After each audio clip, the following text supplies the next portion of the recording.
Okay, the moon been out.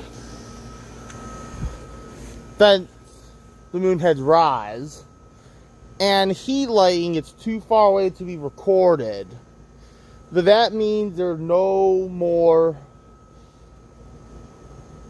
thunderstorms or lightning shows until I'll have to check the forecast. So here's the plane landing to the Detroit airport. And then the next thunderstorm that will be... Okay, so the forecast for the next thunderstorm will be today, July 12th, 2025 at 3 p.m. So the weather forecast calls for PM scattered thunderstorms at the moment. Now remember, the weather forecast can change.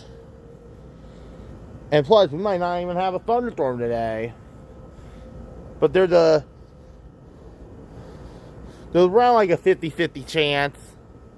Other than that, I'll keep you updated at this time.